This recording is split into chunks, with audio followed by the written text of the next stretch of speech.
Dear teachers, నేను మీ వేణు బాలకొండ. మీరు చూస్తున్నారు Venu teachers educational academy YouTube channel. ఈ యూట్యూబ్ ఛానల్ కొత్తగా చూసేవారు సబ్స్క్రైబ్ చేసుకోండి. At the same time like చేయడం మర్చిపోదు మిత్రులారా. ముఖ్యంగా ఆంధ్రప్రదేశ్లో డిఎస్సికి చాలా తక్కువ సమయం ఉందని వార్తలు వస్తున్నాయి. ఒకవేళ ఎగ్జామ్ కనుక స్టార్ట్ అంటే డేట్ కనుక స్టార్ట్ అయితే ఎగ్జామ్ పెట్టడం కూడా తొందరగా స్టార్ట్ అవుతుంది. కాబట్టి ఏపీ విద్యార్థులు కొంచెం అలర్ట్గా ఉండండి. ఇక ఈ పర్స్పెక్టివ్స్ ఇన్ ఎడ్యుకేషన్ వీడియోస్ మీకు సిరీస్గా కొనసాగుతూనే ఉంటే అప్ టు ఎగ్జామ్ వరకు నన్ను ఫాలో అవుతూ ఉండండి. ఇంకా ఫిజికల్ సైన్స్ మెథడాలజీ కోర్స్ మన యాప్లో లభ్యమవుతుంది. ఆంధ్రప్రదేశ్లో ఫిజికల్ సైన్స్ మెథడాలజీకి ప్రిపేర్ అయ్యే అభ్యర్థులు యాప్ యొక్క లింక్ కింద డిస్క్రిప్షన్లో ఇస్తున్నా, దాన్ని క్లిక్ చేసి యాప్ డౌన్లోడ్ చేసుకొని మీరు ఆ కోర్సుని సబ్స్క్రైబ్ చేసుకోండి. ఇక విషయానికి వస్తే, ఇక పర్స్పెక్టివ్స్ ఇన్ ఎడ్యుకేషన్లో మనం స్టార్టింగ్ నుంచి ఇక్కడ నేను క్లాస్ స్టార్ట్ చేస్తున్నా. విద్యా వ్యవస్థ సామాజిక వ్యవస్థలో మార్పు అంటే ఈ యొక్క ఇంట్రడక్షన్ పార్ట్లో ఉపోద్ఘాతంలో విద్యా దృక్పథాల యొక్క ఉపోద్ఘాతంలో మనం ఒక ఓవర్ వ్యూ చూస్తున్నాం. టోటల్గా అసలు ఓవరాల్ వ్యూ అనేది ఈ వీడియోలో మీ అందరికీ అందిస్తా. ఈ రోజు నుంచి స్టార్ట్ అవుతుందని గమనించండి, ఓకేనా. మరి విద్యా వ్యవస్థ సామాజిక వ్యవస్థలో మార్పు. మరి విద్యా వ్యవస్థ అనేది సామాజిక వ్యవస్థలో మార్పు అని చెప్తాం. ఎందుకంటే school is a miniature society అంటారు. జాన్వి గారు ఏం చెప్పారంటే school is a miniature society అని చెప్పారు. అంటే పాఠశాల అనేది చిన్న మోతాదు సమాజంగా పేర్కొన్నారు జాన్వి గారు. అంటే మనం సామాజిక వ్యవస్థ నుంచి, సమాజం యొక్క అవసరాల నుంచి విద్యా వ్యవస్థ అనేది రూపుదిద్దుకుంటుంది. కాబట్టి విద్యా వ్యవస్థ అనేది సామాజిక వ్యవస్థలో భాగంగా మనం ప్రధానంగా చెప్తామని గుర్తుపెట్టుకోవాలి. అంటే సమాజం యొక్క అవసరాలు, సమాజంలో వచ్చే మార్పులకు అనుగుణంగా విద్యా వ్యవస్థ ఏదైతే ఉన్నదో విద్యా వ్యవస్థను రూపుదిద్దుకోవడం జరుగుతుంది అని గుర్తుంచుకోండి. ఈ తర్వాత ఈ యొక్క విద్యా చరిత్ర లేదా విద్యా దృక్పథాలు ఏదైతే ఉందో ఈ విద్యా దృక్పథాల గురించి మనం మాట్లాడాలి అంటే విద్య గురించి, మానవత్వం గురించి మాట్లాడాలి. మరి విద్య ఉందా మానవత్వం ఉందా అంటే ఖచ్చితంగా చెప్తున్నాం, ఈ రెండింటిని ఏది ముందో చెప్పలేం. ఎందుకనంటే మరి విద్య అనేది మానవునిలో అంటే మృగప్రాయ స్థితిలో జంతు ప్రవర్తన ఉన్నటువంటి మానవుని యొక్క స్థితిని మానవుని ప్రవర్తనకు తీసుకురావడానికి ఉపయోగపడేదే విద్య. ఎట్ ది సేమ్ టైం మానవులో మానవత్వం స్టార్ట్ అయిన తర్వాత మాత్రమే విద్య అనేది ప్రారంభమైంది. అంటే విద్య ఉందా మానవత్వం ఉందా అంటే ఏది ఉందో మనం ప్రధానంగా చెప్పడానికి అవకాశం లేదు అని గుర్తుపెట్టుకోండి. తర్వాత నెక్స్ట్ ప్రాచీన భారతీయ విద్యా విధానాన్ని గమనించినట్లయితే ప్రాచీన భారతీయ ముఖ్యంగా పూర్వ వేద కాలంలో గమనించినట్లయితే అవ్యవస్థీకృత విద్యా విధానం అంటే ఒక వ్యవస్థీకృతమైనటువంటి ఒక వ్యవస్థ అనేది లేదు అని గుర్తుపెట్టుకోవాలి. అవ్యవస్థీకృత విధానం ఉంది అంటే సమాజంలో కట్టుబాట్లు, ఆచారాలు ఇవన్నీ కాకుండా ఒక అవ్యవస్థీకృతంగా అంటే వ్యవస్థీకృతమైనటువంటి సంస్థ లేదా అంశాలు అనేవి మనకి చూస్తూ ఉంటాం. కాబట్టి అవ్యవస్థీకృత విద్యా విధానం అనేది ప్రాచీన భారతదేశంలో ప్రధానంగా చూస్తాం. తర్వాత విద్యా లక్ష్యాలు. మరి ప్రాచీన భారతదేశం యొక్క విద్యా లక్ష్యాలు ఏంటి? ధర్మార్థ కామ మోక్షాలు అనేవి విద్యా లక్ష్యాలుగా ఉన్నాయి అని గుర్తుపెట్టుకోండి. అయితే ఈ యొక్క ముఖ్య ఆధారాలు ఏంటి? ఏది ప్రాచీన భారతదేశంలో ఈ యొక్క విద్యకి ప్రధానమైన ఆధారాలు ఏంటంటే విద్యను ఎట్లా అందించేవాళ్ళంటే వేదాల ద్వారా, ఉపనిషత్తుల ద్వారా, ఇతిహాసాల ద్వారా విద్యను అందించేవాడు. కాబట్టి విద్యకు ప్రధాన ఆధారాలు ఏంటి అంటే వేదాలు, ఇతిహాసాలు, ఉపనిషత్తులు అనేవి చాలా క్లారిటీగా ఉందని గుర్తుపెట్టుకోండి. మరి ప్రాచీన భారతదేశంలో గురు శిష్యుల మధ్య సంబంధం ఎలా ఉంది అని గమనించినట్లయితే ముఖ్యంగా వర్ణాశ్రమ ధర్మం అనేది ఉన్నది. అంటే ఆశ్రమాలలో గురువు గారు విద్యార్థులకు శిష్యర్కాన్ని అంటే గురువులు శిష్యునిగా స్వీకరిస్తారు. ఇలా స్వీకరించిన తర్వాత విద్యార్థులను తన కొడుకుల వల్ల చూపిస్తూ గురు శిష్యుల మధ్య సంబంధం అనేది చాలా తల్లిదండ్రుల వలె ఉంటుంది అని గుర్తుపెట్టుకోవాలి, ఓకేనా. ఇవన్నీ కూడా యొక్క ముఖ్యమైనటువంటి ఆధారాలు ఏది ప్రాచీన విద్యకు ఆధారాలు అని మనం ప్రధానంగా చెప్తాం. ఇక తర్వాత ఇండో ఆర్యుల వలసల ప్రభావం. మరి పూర్వవేద కాలంలో మన భారతదేశానికి క్రీస్తుకు పూర్వం 1500 సంవత్సరాల కాలంలోనే ఈ యొక్క ఇండో ఆర్యన్ జాతులు భారతదేశానికి వలస వచ్చారు, ఓకేనండి. సో ఈ ఆర్యులు పశుపోషణ సంచార జీవనాన్ని అనుసరించేవారు. ఇండో ఆర్యుల యొక్క ప్రధాన జీవన శైలి ఏంటంటే పశుపోషణ సంచార జీవనం ఏదైతే ఉందో దాన్ని ఎక్కువగా అవలంబించేవారని గుర్తుపెట్టుకోవాలి. తర్వాత ఈ ఇండో ఆర్యులు ఎవరైతే ఉన్నారో ఆ ఇండో ఆర్యులు అప్పటికే మన భారతదేశంలో ఉన్నటువంటి ద్రవిడ జాతీయులు, ఇప్పుడు మన దక్షిణ భారతదేశం మాత్రానికి పరిమితమైనటువంటి ద్రవిడ జాతీయులు ఎవరైతే ఉంటారో వీళ్ళందరూ కూడా అప్పుడు ఉత్తర భారతదేశంలో కూడా ఉండేవారు. ఈ ఇండో ఆర్యులు ఎవరైతే ఉన్నారో వాళ్ళు ఏం చేసేవారంటే ఈ యొక్క ద్రవిడ జాతితో యుద్ధాలు చేసి బలమైనటువంటి ఆయుధాలతో తెలివితేటలతో యుద్ధాలు చేసి ఈ ద్రవిడులని ఉత్తర భారతదేశం నుంచి దక్షిణ భారతదేశానికి పంపించడం జరిగింది. ఆ ప్రాంతంలో వీళ్ళు ఏం చేశారంటే స్థిరపడటం జరిగి అక్కడ భూములు ఏవైతే ఉంటే వాటన్నిటిని కూడా ఈ ఇండో ఆర్యులు స్వాధీనం చేసుకోవడం జరిగింది. తర్వాత ఇలా స్వాధీనం చేసుకున్న తర్వాత స్టార్ట్ అయిన వ్యవస్థే దాస్య వ్యవస్థ. దాస్య వ్యవస్థ అనేది స్టార్ట్ అయింది. ద్రవిడులను బలవంతంగా పనిచేయించడమే కాకుండా అక్కడ ఈ ద్రవిడులు అనేవారు అణచబడ్డవారు, నీచులు అనే ఒక ముద్ర వేసి ఆర్య ద్రవిడ అనే ప్రత్యేకమైనటువంటి 2 జాతులుగా విడగొట్టడం జరిగింది. సో ఈ విధంగా ద్రవిడులను వారికి ముఖ్యంగా దాస్యులుగా ఉంచుకోవడం జరిగింది. ఈ విధంగా మనకి దాస్య వ్యవస్థ అనేది ఉద్భవించింది ప్రాచీన భారతదేశంలో అని గుర్తుపెట్టుకోవాలి. దీని తర్వాత వచ్చిందే వర్ణ వ్యవస్థ. ఏంటి వర్ణ వ్యవస్థ అంటే ఆయా సమాజంలో వాళ్ళు చేసే వృత్తులను బట్టి వర్ణాలుగా ఏర్పడ్డాడు. ఎన్ని రకాల వర్ణాలు ఏర్పడ్డాయి 4 రకాల వర్ణాలు ఏర్పడ్డాయి. ఏంటి ఆ 4 రకాల వర్ణాలు బ్రాహ్మణులు, క్షత్రియులు, వైశ్యులు, శూద్రులు. ఇక్కడ మీరు ప్రధానంగా గమనించాల్సిన అంశం ఏంటంటే బ్రాహ్మణులు ఎవరైతే ఉన్నారో ఈ బ్రాహ్మణులు ఆరాధన, కర్మకాండల నిర్వహణ అనే అంశాలను వృత్తులుగా స్వీకరించారు. క్షత్రియులు ఎవరైతే ఉన్నారో వీళ్ళు యుద్ధవీరులుగా పేర్కొన్నారు. ఇక వైశ్యులు అనేవారు వ్యాపారం, వ్యవసాయం చేసేవారు. ఇక తర్వాత శూద్రులు అనేవారు ఈ 3 రకాల కులాలకి సేవ చేసేవాళ్ళుగా ఆయా సమాజంలో పేర్కొనడం జరిగిందని గుర్తుపెట్టుకోవాలి. ఈ విధంగా వర్ణ వ్యవస్థ అనేది ఏర్పడింది అని గుర్తుపెట్టుకోండి. ఇక తర్వాత పాలక వర్గం. ఇక పాలక వర్గాన్ని గమనించినట్లయితే ఇప్పుడు మనం ఏవైతే 3 వర్ణాలు ఉన్నాయో అంటే బ్రాహ్మణ, క్షత్రియ, వైశ్యులు ఈ 3 వర్ణాలు పాలక వర్గంగా అవతరించింది. సమాజంలో ఎక్కువ మంది ఉన్నటువంటి శూద్రులు పాలిత వర్గంగా అంటే తమను పరిపాలించుకునే వ్యక్తులు. అంటే ఎవరు పరిపాలిస్తారు? బ్రాహ్మణ, క్షత్రియ, వైశ్యులు ఎవరైతే ఉన్నారో వీళ్ళందరూ కూడా ఈ శూద్రులు పరిపాలించడానికి తయారయ్యారని గుర్తుపెట్టుకోవాలి.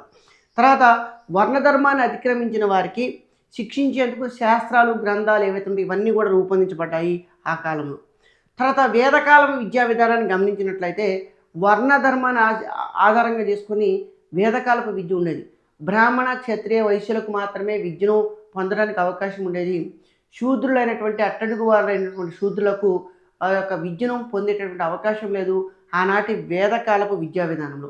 ఒక రకంగా చెప్పాలంటే వర్ణధర్మం ఆధారంగా మాత్రమే విద్యను అందించేవారు. అంటే ఉపనయనం అనే కార్యక్రమం అంటే విద్యా ప్రారంభోత్సవం అనే ఉపనయన కార్యక్రమం అని అంటారు. ఈ ఉపనయన కార్యక్రమం అనేది వేదకాలపు విద్యా విధానం యొక్క ప్రధాన లక్ష్యం అని గుర్తుపెట్టుకోవాలి.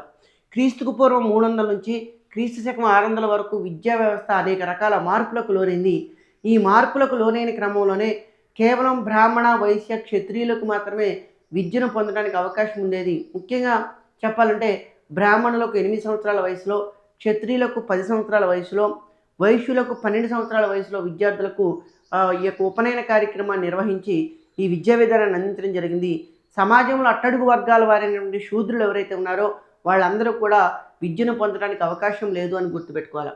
తర్వాత జైన బౌద్ధ మతాలను గమనించినట్లయితే ఈ జైన బౌద్ధ మతాలు వేదాల ప్రామాణికతను తిరస్కరించాయి. ఎందుకనంటే వేదాలు భగవంతుని యొక్క ఉనికిని గురించి చెబుతాయి, తర్వాత కర్మను గురించి చెబుతాయి, తర్వాత ఇవన్నీ కూడా మోక్షాన్ని గురించి చెప్తాయి వేదాలు. కానీ జైన బౌద్ధ మతాలు భగవంతుని యొక్క ఉనికినే తిరస్కరించడం జరిగింది. దుఃఖానికి కారణం ఆశ. ఈ ఆశ దేనివల్ల పుడుతుందంటే కోరికల వల్ల పుడుతుంది. కాబట్టి దుఃఖాన్ని నివారించాలంటే కోరికలను జయించాలని చెప్పి జైన బౌద్ధ మతాలు పేర్కొన్నాయి. ఒక రకంగా చెప్పాలంటే సమాజంలో ఉన్నటువంటి అట్టడుగు వర్గాలైనటువంటి శూద్రులు ఎవరైతే ఉన్నారో వాళ్ళందరికీ కూడా విద్యా విధానంలో అవకాశం లేకపోతే జైన బౌద్ధ మతాలు సమాజంలో ఉన్నటువంటి అందరినీ కూడా ఒకే రకమైనటువంటి వ్యక్తులుగా చిత్రీకరిస్తూ ఒకే రకంగా సమాన అవకాశాలు కల్పిస్తూ అందరికీ కూడా విద్యా అవకాశాలు కల్పించినటువంటి మతాలే జైన బౌద్ధ మతాలు. ఒక రకంగా చెప్పాలంటే పూర్వ వేద కాలంలో క్రీస్తుకు పూర్వం 6వ శతాబ్దంలోనే ఆనాటి సమాజంలో వచ్చినటువంటి అనేక మార్పుల కాలంలో ఈ యొక్క వర్ణధర్మం ఆధారంగా వేద విద్యా విధానంలో ఉన్నటువంటి లోపాలు ఏవైతే ఉంటాయో ఆ లోపాలను బేస్ చేసుకొని ఈ యొక్క బౌద్ధ జైన మతాలు అనేవి ఉద్భవించాయని గుర్తుపెట్టుకోవాలి. మొదట జైన మతం ఉద్భవించింది, తర్వాత బౌద్ధ మతం ఉద్భవించింది. తత్ఫలితంగా దేవుని యొక్క ఉనికిని ప్రశ్నిస్తూ వచ్చినటువంటి ఈ 2 మతాలకి సమాజంలో ఎక్కువ ఆదరణ కూడా కలిగిందని గుర్తుపెట్టుకోండి. ఓకేనా? తర్వాత గమనించినట్లయితే ఈ యొక్క పాలకవర్గ ప్రయోజనాలు ఏ దేశంలోనైనా ఏ కాలంలోనైనా విద్యా వ్యవస్థ పాలకవర్గ ప్రయోజనాలకు అనుగుణంగా మారుస్తారని గుర్తుపెట్టుకోవాలి. ఓకేనండి. ఇప్పుడు ప్రజెంటు మనం బీజేపీ గవర్నమెంట్లో ఉన్నాం. మన బీజేపీ గవర్నమెంట్లో ఉన్నప్పుడు ఎక్కువగా కూడా ఈ యొక్క ఇండియన్ నాలెడ్జ్ సిస్టమ్ ఏదైతే ఉందో ఇండియన్ నాలెడ్జ్ సిస్టమ్కి ఎక్కువగా ప్రాధాన్యత ఇవ్వడం జరిగింది. విద్యా వ్యవస్థను కూడా NEP 2020 తీసుకురావడం జరిగింది. ఎప్పుడో 1986లో ఉన్నటువంటి విద్యా విధానాన్ని కాంగ్రెస్ గవర్నమెంట్లో ఉన్నటువంటి విద్యా విధానానికి అనుగుణంగా కాకుండా ఇప్పుడు ప్రజెంటు నూతన మారినటువంటి అంశాలకు అనుగుణంగా, మారిన శాస్త్ర సాంకేతిక ప్రయోజనాలకు అనుగుణంగా నూతన జాతీయ విద్యా విధానం 2020 తీసుకురావడం జరిగింది. దీనికి అనుగుణంగానే పాఠ్య ప్రణాళికలలో కానీ, పాలసీలలో కానీ, విద్యా వ్యవస్థలో కానీ మార్పులు తీసుకురావడం జరిగింది. అంటే ఏ కాలంలోనైనా, ఏ ప్రదేశంలోనైనా విద్యా వ్యవస్థ అనేది ఆ యొక్క పరిపాలనకు లేదా పాలకుల యొక్క ప్రయోజనాలకు అనుగుణంగా విద్యా వ్యవస్థ ఉంటుందని గుర్తుపెట్టుకోవాలా. ఓకేనండి. తర్వాత నెక్స్ట్ అదేవిధంగా యూరోపియన్ ప్రభావం. ఇక ఇవన్నీ అయిపోయిన తర్వాత నెక్స్ట్ యూరోపియన్ ప్రభావం. యూరోపియన్లు కూడా మన భారతదేశానికి వచ్చారు. ముస్లింలు దండయాత్ర చేసి ముస్లింలు మన భారతదేశాన్ని ప్రభావితం చేశారు. తర్వాత యూరోపియన్లు కూడా వచ్చారు.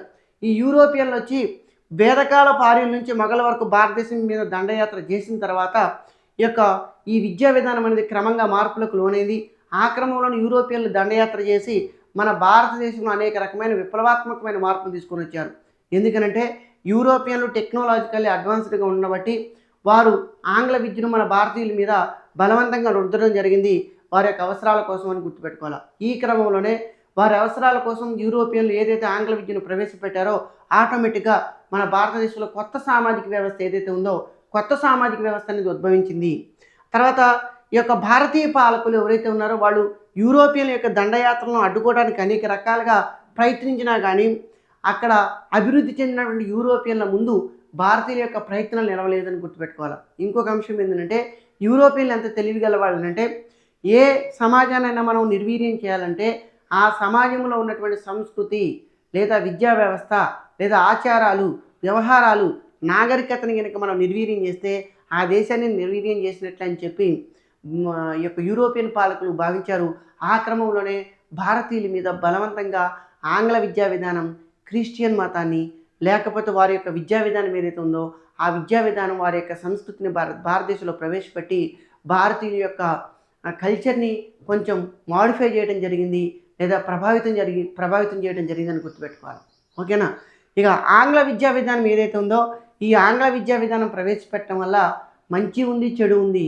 అందులో మంచి ఏందని గమనించినట్లయితే ఆధునిక విజ్ఞానం ఏదైతే ఉందో ఈ ఆధునిక విజ్ఞానాన్ని నేర్చుకోవడానికి ఆంగ్ల విద్యా విధానం అనేది ఎక్కువగా ఉపయోగపడిందని గుర్తుపెట్టుకోవాలి. ఇక తర్వాత వలసవాద విద్య అంటే యూరోపియన్లు ఎవరైతే ఉన్నారో వాళ్ళు మన భారతదేశానికి వచ్చి మన భారతీయుల మీద రుద్దినటువంటి విద్యని వలసవాద విద్య అంటారు. ఎట్ ది సేమ్ టైం జాతీయ విద్య అంటే అప్పటికే మన భారతీయుల కంటే ఒక సంస్కృతి ఉంది, సాంప్రదాయాలు ఉన్నాయి, నాగరికత ఉన్నది.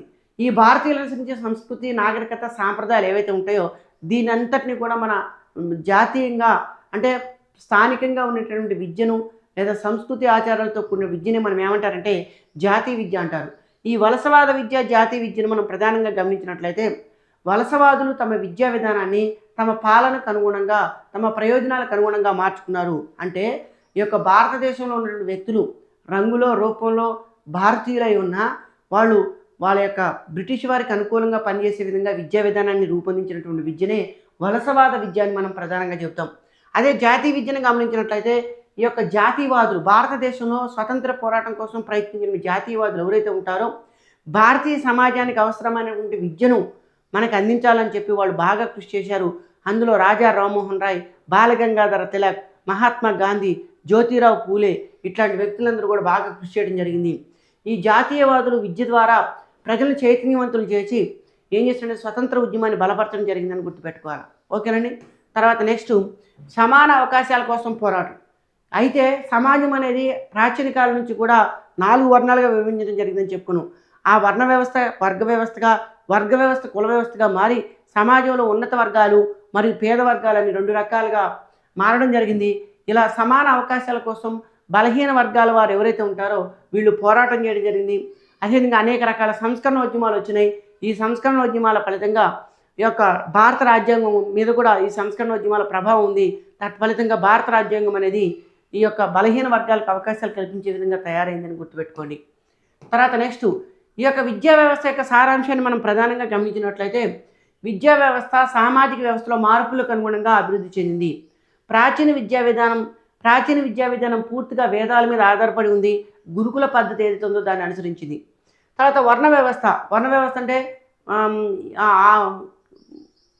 బ్రాహ్మణ, క్షత్రియ, వైశ్య, శూద్ర వర్ణ వ్యవస్థ ఏదైతే ఉందో దీని ఆధారంగా విద్య అనేది ఉంది. ఈ వర్ణ వ్యవస్థ అనేది బలపడింది. తర్వాత యూరోపియన్ వలసవాదం కూడా భారతీయ విద్యా విధానాన్ని ప్రభావితం చేసిందని గుర్తుపెట్టుకోవాలి. జాతీయవాదులు పూర్తిగా స్వదేశీ విధానాన్ని, స్వదేశీ విద్యను బలపరిచారు. తత్ఫలితంగా ఏమైందనంటే ఈ యొక్క స్వాతంత్రం రావడానికి ఉద్యమం కూడా ఈ జాతీయవాదులు చేసినటువంటి విద్యా కృషి కూడా ఉపయోగపడిందని గుర్తుపెట్టుకోవాలి.